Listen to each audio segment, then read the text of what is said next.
क्या आपने कभी सोचा है कि क्यों आपकी प्रार्थनाएं कभी आकाश को छूती हुई लगती है और कभी सूखी रेत की तरह खाली महसूस होती है? क्यों कभी आपके भीतर आग जल उठती है और कभी सब कुछ ठंडा और सुना लगता है? मेरे प्रिय मित्रों, इसका उत्तर है पवित्र आत्मा की अग्नि। यह अग्नि कोई साधारण शक्ति नहीं है। यह वही आग है जिसने मूसा को जलती हुई झाड़ी में बुलाया। निर्गमन 3:2 यह वही आग है जिसने पेंटकोस्ट के दिन शिष्यों को बदल दिया। प्रेरितों के काम 2:3-4 और यह वही आग है जो आज भी हमें भर सकती है। इसलिए मैं आपसे विनती करती हूँ कि इस वीडियो को अंत तक अवश्य देखें और इसे अपने मित्रों व रिश्तेदारों के साथ साझा करें, क्योंकि आप भी इस आत्मिक सेवा का हिस्सा बन सकते हैं। आज जो आप सुनने वाले हैं वह आपके जीवन की दिशा बदल सकता है। पहला रहस्य, भूख और प्यास। पवित्र आत्मा की आग उन पर नहीं उतरती जो संतुष्ट हैं। यह आग केवल उन पर आती है जिनका हृदय पुकारता है। धन्य हैं वे जो धार्मिकता के भूखे और प्यासे हैं, क्योंकि वे तृप्त किए जाएंगे। मत्ती 56 जब आत्मा भूखी और प्यास से तड़पती है तब स्वर्ग से आग उतरती है। प्रार्थना केवल शब्दों का खेल नहीं है, यह आत्मा की पुकार है। जब आप सच्चे दिल से कहते हैं, हे प्रभु तेरे बिना मैं अधूरा हूँ, तभी पवित्र आत्मा आपके भीतर आकर सब कुछ नया कर देता है। याद रखिए, सूखी औपचारिक प्रार्थना आपको आकर्षित नहीं करती। आग केवल उस हृदय पर उतरती है जो रोता है, जो टूट जाता है और जो परमेश्वर की भूख से भर जाता है।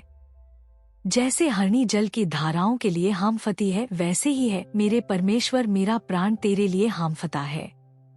भजन संहिता 42 एक। यदि आप सचमुच पवित्र आत्मा की आग चाहते हैं तो अपने भीतर उस भूख को जगाइए। प्रार्थना कीजिए कि आपका हृदय और प्यासा बने और तब आप देखेंगे कि कैसे वह स्वर्गीय आग आपके ऊपर उतरती है। दूसरा रहस्य, संपूर्ण समर्पण, सरेंडर। पवित्र आत्मा की आग आधे अधूरे दिल पर कभी नहीं उतरती। यह केवल उस जीवन पर आती है जो पूरी तरह से परमेश्वर को समर्पित होता है। इसलिए हे भाइयों, मैं तुम्हें परमेश्वर की दया स्मरण दिलाकर विनती करता हूँ कि अपने शरीरों को जीवित, पवित्र और परमेश्वर को भाने वाला बलिदान करके चढ़ाओ। यही तुम्हारी आत्मिक सेवा है। रोमियो 12:1। प्रिय मित्रों, जब तक हम अपने जीवन के कोने कोने को यीशु को नहीं सौंपते तब तक पवित्र आत्मा की आग हमें पूरी तरह नहीं भर सकती। अगर हम प्रभु को केवल रविवार का समय देते हैं लेकिन सोमवार से शनिवार तक अपने तरीके से जीते हैं तो यह आधा समर्पण है। अगर हम अपने होठों से कहते हैं यीशु मेरा प्रभु है, लेकिन दिल के गहराई में अब भी अपनी इच्छाओं और योजनाओं को पकड़ कर बैठे हैं तो यह अधूरा समर्पण है। लेकिन जब आप कह देते हैं प्रभु मेरा जीवन, मेरा भविष्य, मेरी योजनाएं सब तेरे हाथ में है, अब मेरी नहीं पर तेरी इच्छा पूरी हो, तभी स्वर्ग खुलता है और आग आग पर उतरती है। याद रखिए, पवित्र आत्मा की आग नियंत्रण की जगह पर नहीं उतरती। वह केवल उस जगह पर आता है जहां इंसान अपना नियंत्रण छोड़कर परमेश्वर को पूर्ण अधिकार दे देता है। फिर उसने सबसे कहा, यदि कोई मेरे पीछे आना चाहे तो वह अपने आप का इनकार करे और हर दिन अपना क्रूस उठाकर मेरे पीछे हो ले। लुका 9:23। पेंटिकस्ट के दिन शिष्यों ने सब कुछ छोड़ दिया था। उन्होंने अपने डर, अपनी योजनाएं, यहाँ तक कि अपनी जान को भी प्रभु के हाथों में सौंप दिया था। और जब वे ऊपरी कोठरी में एक मन होकर प्रतीक्षा कर रहे थे तभी आग उतरी। इसीलिए अगर आप प्रार्थना में पवित्र आत्मा की आग पाना चाहते हैं तो आज अपने जीवन का पूरा समर्पण कर दीजिए। अपने डर सरेंडर कीजिए, अपनी इच्छाएं सरेंडर कीजिए, अपने भविष्य की योजनाएं सरेंडर कीजिए और देखिए कैसे आग आपके जीवन में उतरती है। तीसरा रहस्य, आग से परिवर्तन, ट्रांसफॉर्मेशन बाय फायर। पवित्र आत्मा की आग केवल रोमांच या अनुभव देने के लिए नहीं आती, वह आती है बदलाव लाने के लिए। यह आग हमें भीतर से पवित्र करती है और हमारे पुराने स्वभाव को जला देती है, क्योंकि हमारा परमेश्वर भस्म करने वाली आग है। इब्रानियों 12:29 प्रियजनों, जब पवित्र आत्मा की आग आपके ऊपर उतरती है तो वह सबसे पहले आपके पाप और कमजोरी को जला देती है। जो बातें आपको बार बार गिराती थी वे आग में राख हो जाती है। जो बुरी आदतें आपको बांध कर रखती थी वे आपके सामने टिक नहीं सकती। जो अंधकार आपके भीतर छुपा था वह उजाले की आग से नष्ट हो जाता है। पवित्र आत्मा की आग एक पवित्र करने वाली ज्वाला है। वह केवल आपको शक्ति देने के लिए नहीं आती बल्कि आपको शुद्ध पात्र बनाने के लिए आती है, ताकि परमेश्वर आपको महान कार्यों में उपयोग कर सके। और वह बैठकर चांदी को तपाकर शुद्ध करने वाला होगा। वह लेवियों को शुद्ध करेगा और सोने और चांदी के समान उन्हें निर्मल करेगा। तब वे धर्म के साथ यहोवा को भेंट चढ़ाएंगे। मलाकी 3:3 उदाहरण सोचिए। एक कुम्हार जब मिट्टी के बर्तन को आग में डालता है तो वह टूटने के लिए नहीं बल्कि और अधिक मजबूत होने के लिए होता है। उसी तरह पवित्र आत्मा की आग हमें कमजोर करने के लिए नहीं बल्कि हमें स्थिर, मजबूत और उपयोगी बनाने के लिए आती है। हो सकता है आप यह सोचते हो कि मैं तो बहुत कमजोर हूँ, मेरे जीवन में बहुत गलतियां हैं, मैं कैसे पवित्र आत्मा की आग को पा सकता हूँ? सुनिए, आग आपके अतीत को मिटाने के लिए ही आती है। अगर आप दिल से समर्पण करते हैं तो वही आग आपको नया इंसान बना देगी। इसलिए जो कोई मसीह में है वह नई सृष्टि है। पुरानी बातें जाती रही, देखो सब कुछ नया हो गया। 2 कुरिन्थियों 57। प्रिय मित्र, पवित्र आत्मा की आग आपको वहीं रहने नहीं देती जहां आप हैं। वह आपको पाप से छुड़ाकर, पवित्रता में डर से छुड़ाकर, साहस में कमजोरी से उठाकर सामर्थ्य में बदल देती है। यही है तीसरा रहस्य। चौथा रहस्य गवाही और साहस की आग। जब पवित्र आत्मा की आग उतरती है तो वह केवल भीतर एक अनुभव नहीं रहती बल्कि बाहर भी प्रकट होती है।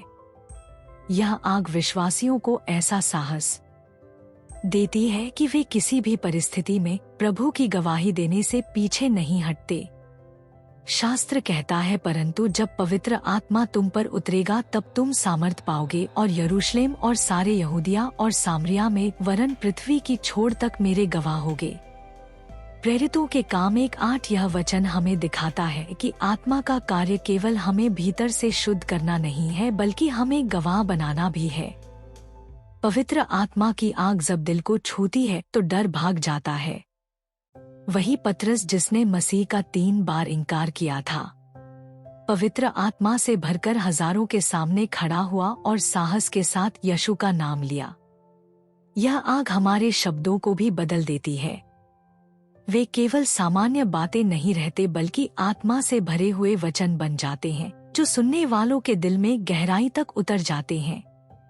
जब कोई विश्वासी इस आग से भरा होता है तो शत्रु चाहे कितना भी हमला करे, संसार चाहे कितना भी विरोध करे, वह पीछे नहीं हटता बल्कि और भी दृढ़ खड़ा रहता है। शास्त्र कहता है, क्योंकि परमेश्वर ने हमें भय की नहीं परंतु सामर्थ और प्रेम और संयम की आत्मा दी है। 2 तिमोथियों 1:7। इसका अर्थ है कि डर और कमजोरी हमारी प्रकृति नहीं है। जब आत्मा हमारे अंदर काम करता है तो डर टूट जाता है और प्रेम, शक्ति और आत्मसंयम भर जाता है। यह साहस वही आग है जो हमें गवाह बनने के लिए तैयार करती है। जैसे एक दीपक बिना तेल के जल्दी बुझ जाता है, वैसे ही आत्मा के बिना मनुष्य डर से, दबाव से या संसार की ताकतों से बुझ जाता है। लेकिन जब उसमें पवित्र आत्मा की आग होती है तो चाहे अंधकार कितना भी गहरा क्यों ना हो, वह रोशनी फैलाता है और लोगों को खींचकर मसीह की ओर ले जाता है। आप सोच सकते हैं कि मैं तो भीड़ में बोल ही नहीं पाता, मैं कैसे गवाही दूं? लेकिन याद रखिए, यह आपके सामर्थ्य पर नहीं है। जब पवित्र आत्मा आप पर उतरता है तो आप स्वयं नहीं बोलते बल्कि आत्मा आपके माध्यम से बोलता है। जैसा यीशु ने कहा, क्योंकि यह तुम नहीं हो जो बोलते हो परंतु तुम्हारे पिता का आत्मा तुम में बोलता है। मत्ती 10:20। प्रिय मित्र, यह है चौथा रहस्य। पवित्र आत्मा की आग आपको गवाही देने का साहस और विजय की शक्ति देती है। यह आग आपको ऐसा बनाती है कि आप केवल अपने जीवन में नहीं बल्कि दूसरों के जीवन में भी बदलाव ला सके। हम पांचवें रहस्य पर चलते हैं। पवित्र आत्मा की आग चंगाई और अद्भुत कार्यों की सामर्थ्य देती है। जब पवित्र आत्मा की आग उतरती है तो केवल आत्मिक जीवन नहीं बदलता बल्कि हमारे शारीरिक और व्यावहारिक जीवन में भी परमेश्वर का सामर्थ्य प्रकट होता है। शास्त्र कहता है, और यह चिन्ह विश्वास करने वालों के साथ साथ होंगे। वे मेरे नाम से दुष्ट आत्माओं को निकालेंगे, नई नई भाषा बोलेंगे, वे सांपों को उठा लेंगे और यदि वे घातक वस्तु भी पी जाए तो उन्हें कुछ हानि ना होगी। वे बीमारों पर हाथ रखेंगे और वे अच्छे हो जाएंगे। मरकुस 16:17-18 यह वचन स्पष्ट करता है कि जब कोई विश्वासी आत्मा से भर जाता है तो उसके जीवन में चंगाई और चमत्कारों का प्रवाह आरंभ हो जाता है। पवित्र आत्मा की आग बीमारी को चुनौती देती है। जहां डॉक्टर असंभव कहते हैं, वहां आत्मा की आग संभव दिखाती है। यह वही आग है जिसने प्रेरितों को सामान्य लोगों से अद्भुत सेवक बना दिया। प्रेरितों के काम 5:15 में लिखा है कि लोग पतरस की छाया तक को बीमारों पर पड़ने देते थे ताकि वे चंगे हो जाएं। यह किसी इंसान की शक्ति से नहीं था बल्कि पवित्र आत्मा की आग की सामर्थ थी जो उनके माध्यम से काम कर रही थी। सोचिए, जब यह सामर्थ आज भी हमारे पास उपलब्ध है तो हम कितने लोगों तक चंगाई और आशा पहुंचा सकते हैं। यह आग केवल शारीरिक बीमारी तक सीमित नहीं है बल्कि टूटी हुई आत्माओं, बिखरे हुए रिश्तों और निराश जीवनों को भी बहाल करती है। पवित्र आत्मा जब कार्य करता है तो निराशा आनंद में, आंसू स्तुति में और पराजय विजय में बदल जाती है। यीशु ने कहा, जो मुझ पर विश्वास करता है वह वही काम करेगा जो मैं करता आया हूँ, वरन उनसे भी बड़े काम करेगा, क्योंकि मैं पिता के पास जाता हूँ। यूहन्ना 14:12 इसका अर्थ है कि चमत्कार और चंगाई केवल यीशु के समय की बात नहीं थी बल्कि आज भी हर उस विश्वासी के लिए है जो आत्मा से भरा है। प्रिय मित्र, यदि आपके जीवन में कोई बीमारी, कोई बंधन, कोई असंभव स्थिति है तो पवित्र आत्मा की आग ही उसका उत्तर है। यह आग असंभव को संभव में बदल देती है। जब आप आत्मा से भरते हैं तो आप केवल गवाह नहीं बनते बल्कि चमत्कारों के वाहक भी बनते हैं। लाइक करें, शेयर करें और कमेंट में गवाही दें। मैंने पवित्र आत्मा की आग को पाया है। जब आप यह लिखते हैं तो स्वर्ग की शक्तियां आपके लिए हिलने लगती हैं। परमेश्वर की अनुग्रह और शांति आप सबके ऊपर बनी रहे, अब से सदा तक।